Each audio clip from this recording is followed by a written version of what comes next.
रानो चिड़िया का बसेरा था। रानो जितनी छोटी थी उसका दिल उतना ही बड़ा था। जहाँ बाकी पक्षी सिर्फ अपने घोंसले की फिक्र करते, रानो दिन भर अपने मटर के खेत में मिट्टी से लथपथ होकर काम करती थी। धूप खिली थी और रानो अपने खेत में मटर के पौधों को पानी दे रही थी। तभी उसकी सहेली टुनटुनी वहाँ पहुँची। अरे रानो, इतनी कड़ी धूप में क्यों मरी जा रही हो? चलो नदी किनारे अमरूद के पेड़ पर सब दावत कर रहे हैं। बस थोड़ी देर और टुनटुनी, देखो ना, इन पौधों को प्यास लगी है। अगर मैं इनका ख्याल नहीं रखूंगी तो सर्दियों में सब भूखे मर जाएंगे। तुम भी बैठो, अभी ताजे मटर तोड़कर लाती हूँ। ताव ताव। रानो, तुम भी पागल हो। सबको मुफ्त में मटर बांट देती हो, खुद के लिए क्या बचाती हो? कालू भाई, बांटने से कभी कम नहीं होता। जब मिट्ठू और तोती के बच्चे भरपेट खाते हैं तो मुझे जो सुकून मिलता है वो इन मटरों से कहीं कीमती है। तभी मिट्ठू तोता और उसकी पत्नी तोती भी वहां आ पहुंचे। पूरा माहौल चहचहाहट से भर गया। शाम ढलने ही वाली थी कि अचानक आसमान में एक भयानक परछाई मंडराने लगी। वो एक खूंखार चील थी जो एक जख्मी जादुई लोमड़ी का पीछा कर रही थी। लोमड़ी के शरीर से सुनहरी रोशनी निकल रही थी, लेकिन वो बहुत कमजोर पड़ चुकी थी।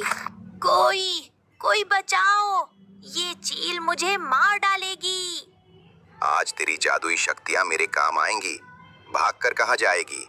लोमड़ी बदहवास होकर रानो के मटर के घने खेत में घुस गई और पत्तों के पीछे छिप गई। चील ऊपर मंडराने लगी।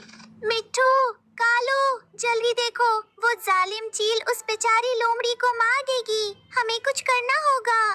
लेकिन रानो, वो चील हमें एक झपट्टे में खा जाएगी। नहीं, अगर हम सब एक साथ हमला करें और उसका ध्यान भटकाएं तो वो डर जाएगी। कालू भाई, तुम अपने पूरे झुंड को बुलाओ, मैं और टुनटुनी कंकर गिराएंगे। शुरू हुआ एक बड़ा मुकाबला। कालू कव्वे ने शोर मचाकर पूरे जंगल के कव्वों को इकट्ठा कर लिया। सैकड़ों पक्षियों ने मिलकर चील पर हमला कर दिया। चील घबरा गई और वहां से भाग खड़ी हुई। चील के जाने के बाद रानो दौड़कर लोमड़ी के पास गई। लोमड़ी के पैर से खून बह रहा था।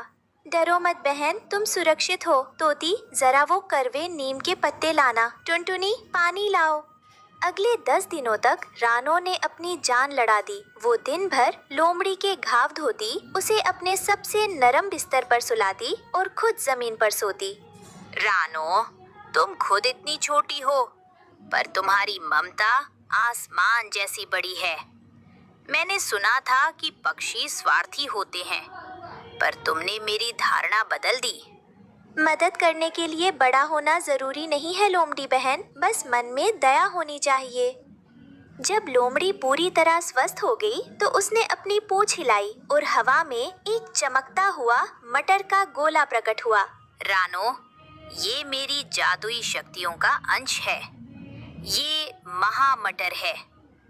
जब कभी जीवन और मृत्यु का संकट आए और तुम्हें लगे कि अब सब खत्म होने वाला है, तब इसे मिट्टी में दबा देना। याद रखना, ये सिर्फ तुम्हारी और तुम्हारे नेक दोस्तों की पुकार सुनेगा। 1 महीना बीत गया। अचानक एक रात जंगल की हवाएं बदल गई। काले डरावने बादलों ने पूरे सूरज को निगल लिया। ऐसी बारिश शुरू हुई कि लगा मानो प्रलय आ गई हो। रानो, सब खत्म हो गया। मेरा घर गिर गया। तोती और बच्चे पेड़ के खोखले में फंसे हैं और पानी ऊपर चढ़ रहा है। चीची,